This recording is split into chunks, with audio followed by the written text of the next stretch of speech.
And the larger the L, the larger the product. This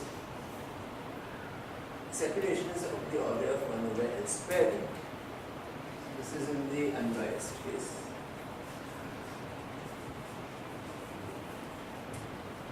And because the separation is of order 1 over L squared, the corresponding time is the inverse of this lambda, because it equals the minus lambda qt enters.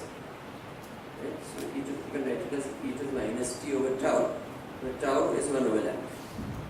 This is the smallest eigenvalue. So that is why the tan is of order 1 over, tan is of order L squared, which we argued out anyway. So if you don't like arguments and you like algebra, this is the way to like the L squared. Best thing is to like both, do both. Okay, what about the biased case? In this case, where is the steady state? Well, the steady state has to be eigenvalue 0.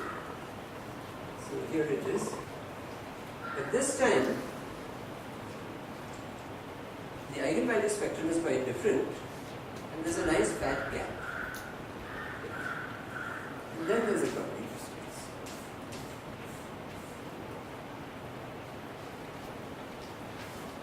Work out this gap. It will give you a time.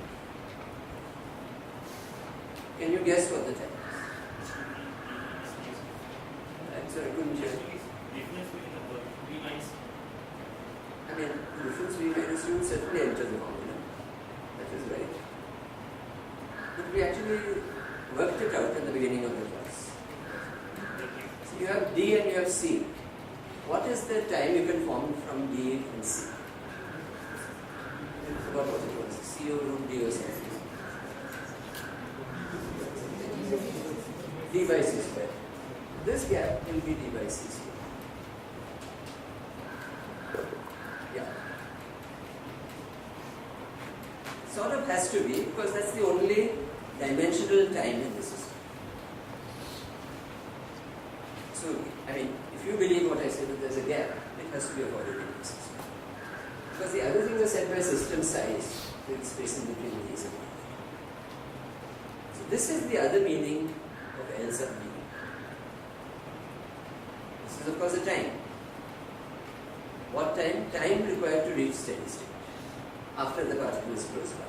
It may take time for L to reach the wall, but then it takes this time to reach steady state. This time is independent of that.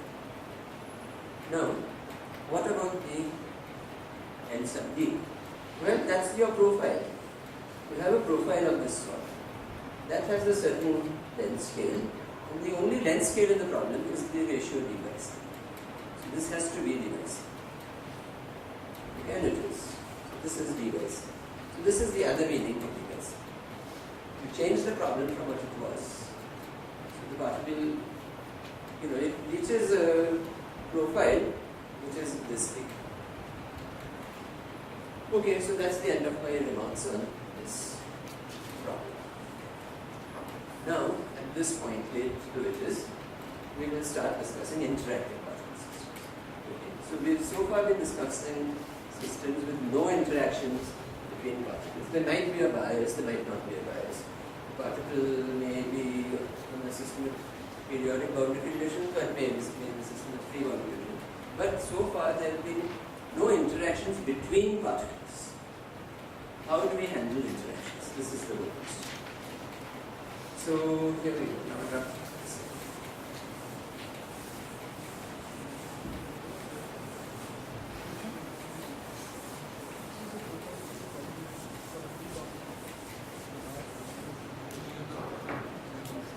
So when you calculate this, you find there's a root UB which comes in everywhere in the formula for the eigenvalues. Please do this. It's supposed to be a hint, root UB.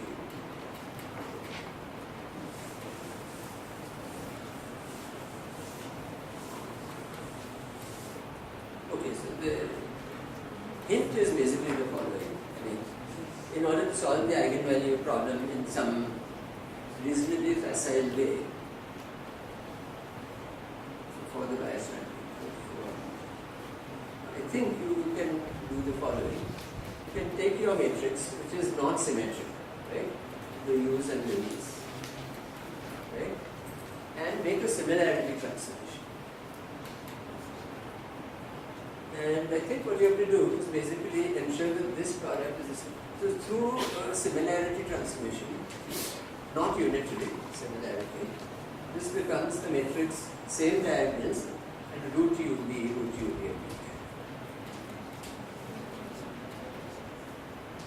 Once you reach here, then you're home because you know how to diagonalize symmetry. Because this is it.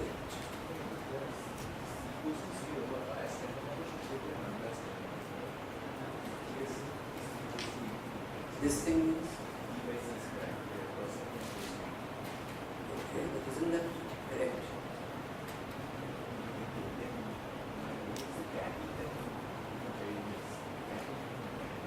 No, that becomes 4. So that's exactly right. I mean, it should become infinite because it's a order L squared, and L squared is practical. By the way, it also says something that if suppose my length d by c is very big, became like that, and my system size is small,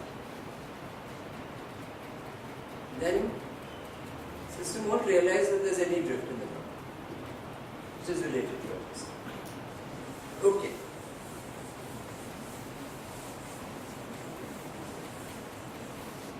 So it does depend on C, it does diverge as C goes to 0, but that's exactly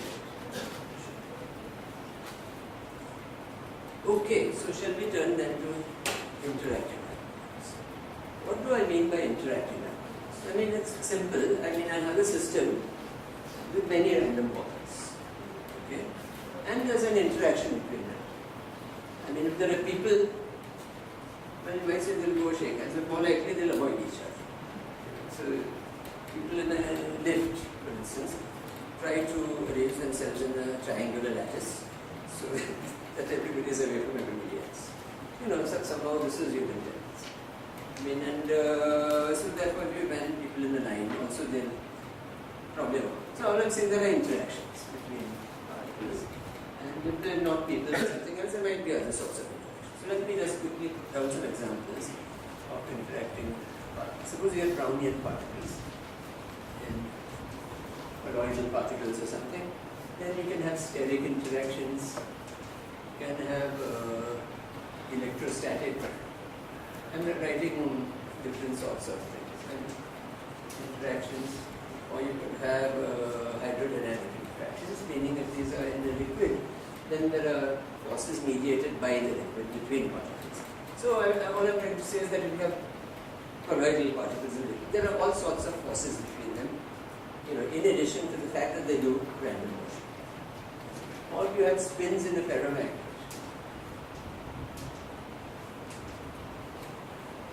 Because these are not particles, but you can think of, you know, spin up as a particle, spin down as not a particle. You know, suppose you have that. Then you have exchange interactions. Now, all I'm trying to point out is that interactions are common. I'm trying to motivate why are we looking at interactions. Okay, we had electrons in a semiconductor. There's a Coulomb repulsion. Why did I say semiconductor, not metal? Because in metals, electrons are degenerate. The temperature is far below the current. In a semiconductor, it can be, so these are the semiconductors we're thinking about, where, you know, the electrons are basically behaving as classical, not Fermi-like, but you can't turn on the Coulomb. Anyway, you could have domain walls in a ferromagnet.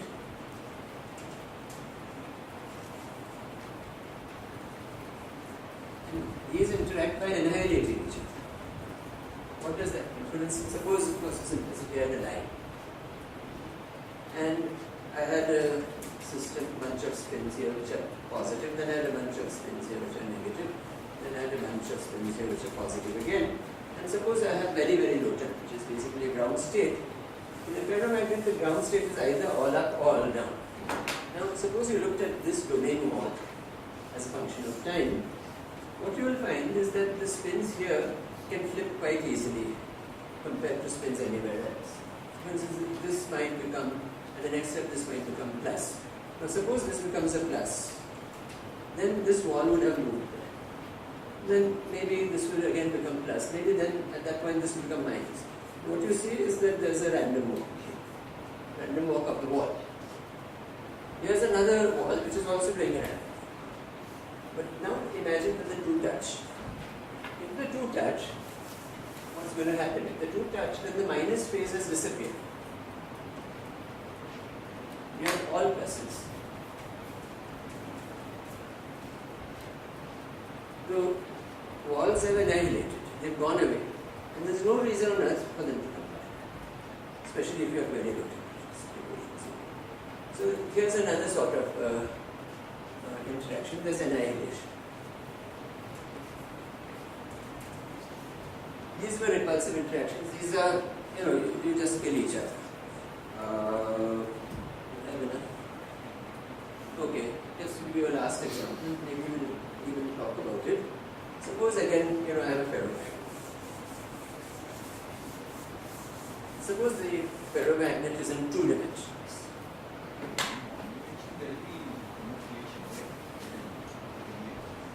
Sorry?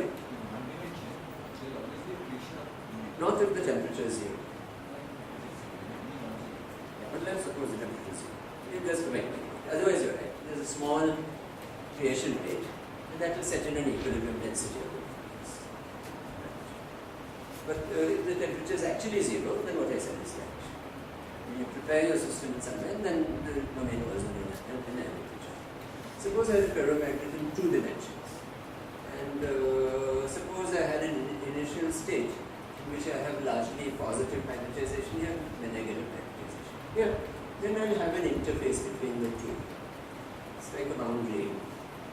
And if you analyze the shape of the boundary, it turns out to be large length scales, exactly a random walk like, but that's not the point I'm trying to make. The point I'm making is now if you have this ferromagnet and you apply a large positive field, what will happen? Well, maybe not large, a positive field. And what happens is, of course, that the up phase is quite happy being up. Already. This is not so happy. And what can the spins do? Well, they can try to flip. Again, suppose the temperature is very low compared to the exchange interaction. Then the spins in the bulk cannot flip. The spins at the interface can flip. Which spins, for instance, if this was on a square lattice which is tilted, this spin can flip very easily and become up. It was down here, it comes up. So this domain wall moves it. And it can happen here. And elsewhere and elsewhere. So by a series of small spin flips, this whole domain wall will begin to move. So of course it's biased motion. Now once in a while, maybe even if the field is positive, you might do not such an energetically favorable, you might flip back, but it's more likely it will go left than right. So on the whole, this interface will do some random motion. Each bit of it will try to do something random. Except it's a constrained random motion. Each bit is not independent because there's an overall restriction of surface tension. You can't just arbitrarily reform this interface. It costs too much energy in surface tension. So I'm just saying the physics of the problem will dictate it's a constrained motion and it is random. The interaction is between one bit of the interface and the other. So interface between phases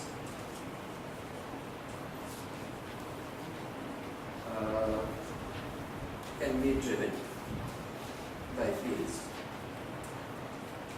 So it will move, but in this stochastic way which respects constraints. Okay, so in all of these examples there are interactions. So this is why we want to study interactions.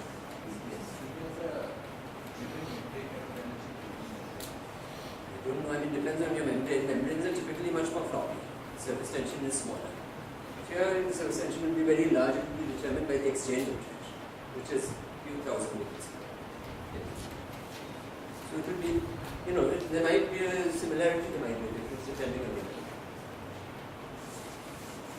But, generally it doesn't matter. What we are talking about is a push on a surface where there are constraints on the surface.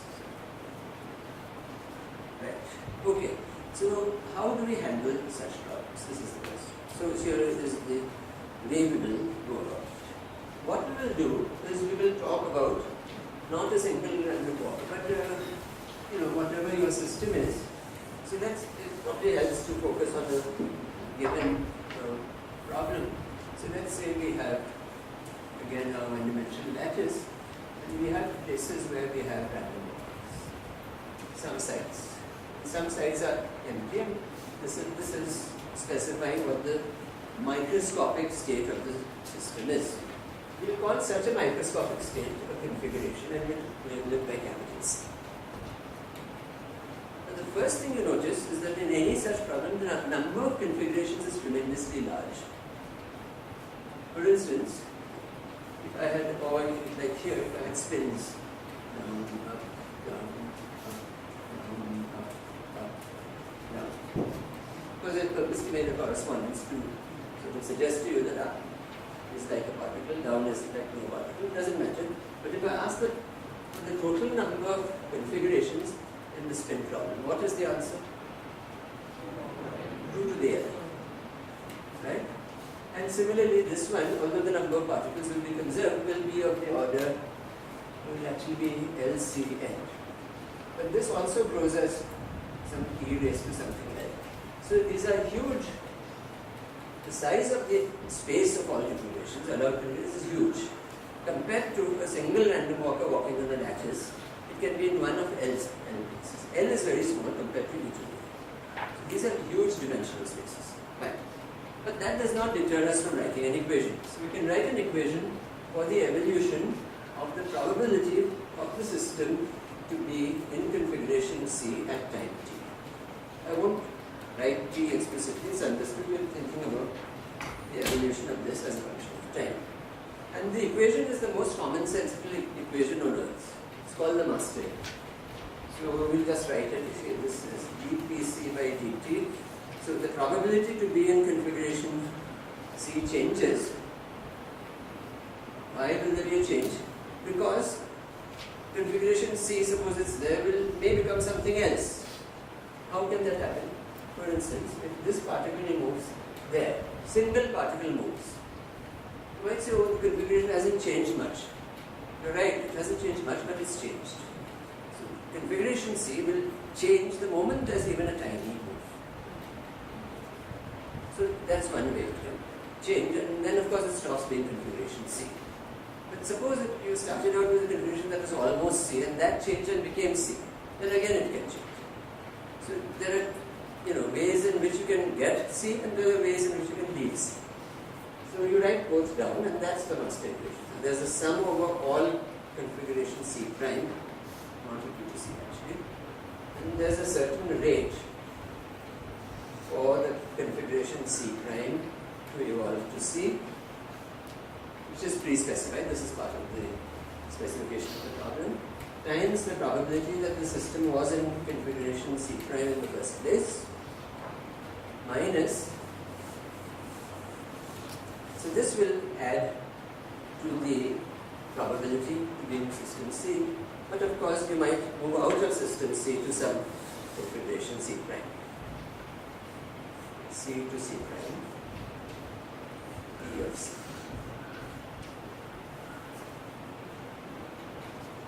This is it. I mean, it's a simple equation. It's a gain-loss equation. I mean, reputed to be, at least the name of Pauli is associated with it. But such a common sense equation, I'm sure somebody wrote Pauli this equation.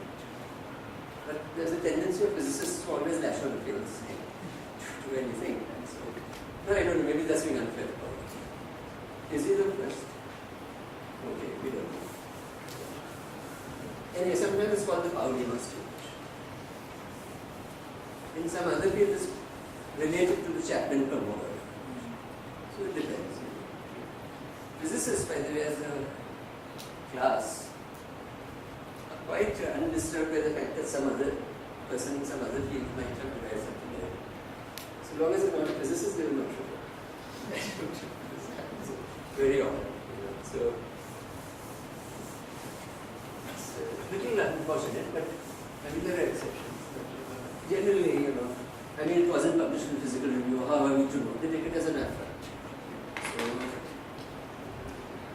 it's quite unfair. Okay.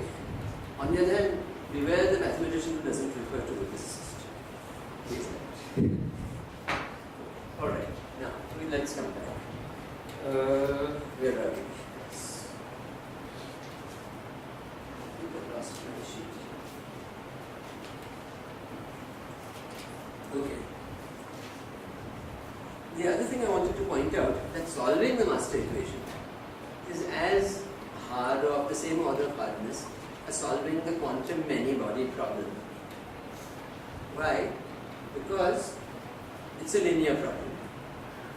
This is a linear equation for P. Schrodinger equation for many particles is also a linear operator. But the difficulty is in fact the interparticle interactions, and those are present. So it's the same order of particles. The only thing that helps us is that we know one left eigenvalue. Always. One is always true what it isn't there.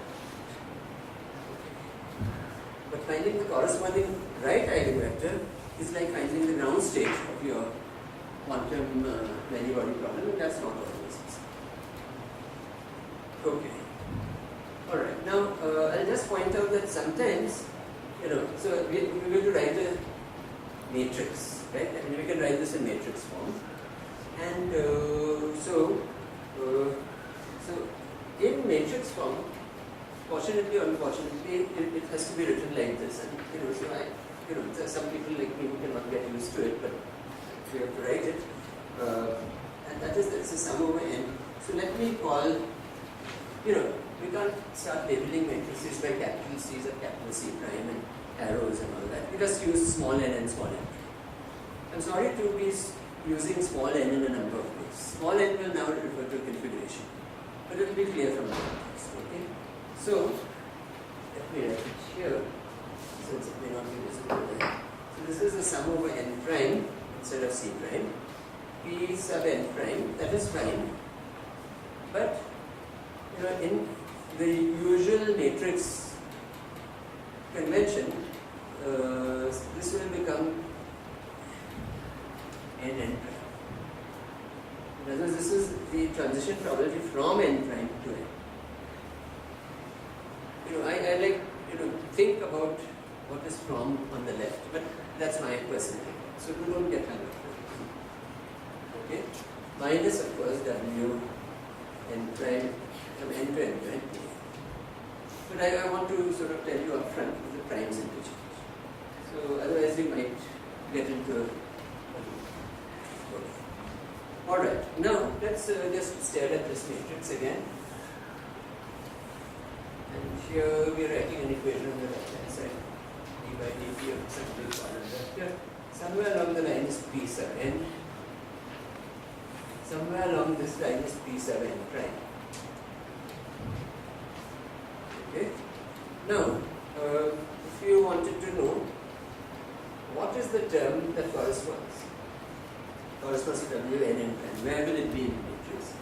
Well, it will be in the n prime column. So here's the n prime column, and somewhere here, let's put Pn on top. So somewhere here, this intersection will be the element w n prime to n, which is written as n prime. Okay? So this is the column which corresponds to transitions out of state n prime to anything. So this is from n prime to n, but we could have gone from n prime to some other state n hat, for instance. That will also be good. A whole lot of things. These are transition rates. But there's also a term which is the diagonal term along this diagonal and here. And that will have the negative of all those. Minus w n hat n prime, minus w n n prime, and minus w any other thing like this. Therefore, when I add up this column, again I'm going to column sums as 0. There's no reason on earth that the row sums need to be 0. I'm just pointing out. Sometimes they may be, but like they were in our example, but they need not. But column sums will have to be 0 given this structure.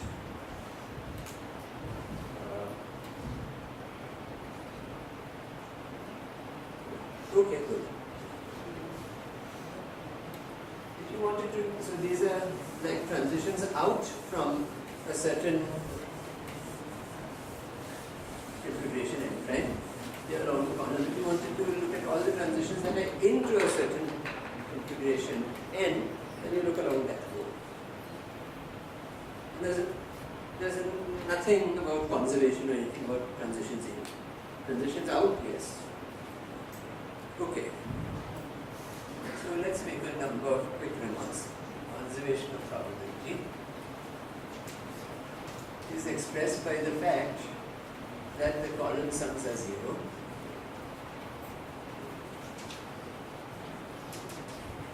In time 1, 1, 1 is a left eigenvector. Again, so this is now very familiar to you because we've seen this happen. Still true in this huge dimensional space. Why do I call it conservation of probability? Because you can see, this negative sign corresponds to terms like this. So whatever went out and added to the probability somewhere in configuration C, that much probability was depleted in C prime. So it's conservation of probability. Okay, second point. Okay, you remember the full eigenvalue eigenvector formalism. That still holds, fortunately, so we don't have to do much. And for instance, P of T is still given by the sum over nu, and nu T, right, nu left, with P of 0.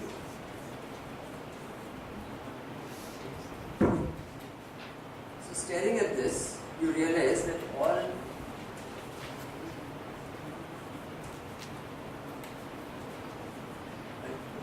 with the eigenvalue 0 and base of 0 equal to 0. All other eigenvalues must satisfy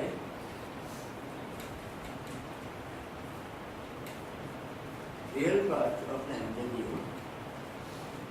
is negative.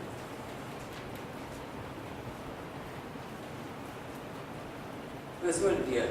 Why did I say real? Is it possible these are complex? Yes, this is possible. Can happen, will happen. No harm done. Because complex eigenvalues come in pairs at nice station. So you get real answers for probabilities. Okay? Second, why this? Because so the physical reason is what I'm giving you. Can be proved mathematically. I'm not going to get into that. The physical reason is that you have e to the lambda nu t. If you had a positive real part of lambda nu, that would imply some blow up, in particular of the probabilities. But the probabilities are conserved, so this can't happen. So you can.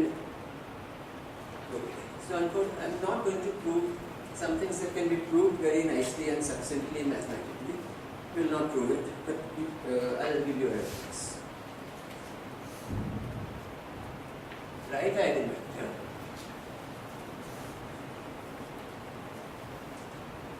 corresponding to lambda not equal to 0 is the steady state. How do we know? Well, let's look at this one as time passes. So this, so let's write out the right eigenvector first. Okay, so this is sum over nu. I'll start with the steady state. So that's, I'll just write it separately. E to the lambda nu is 0, so I get 1. So then I won't write e to the, I have nu sub r. Then I have nu sub l is 0.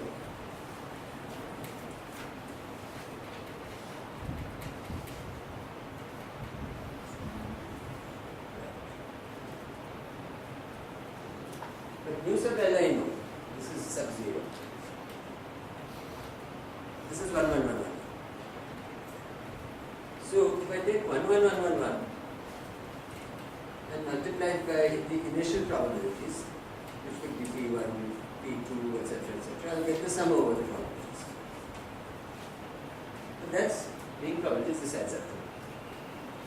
So this is one.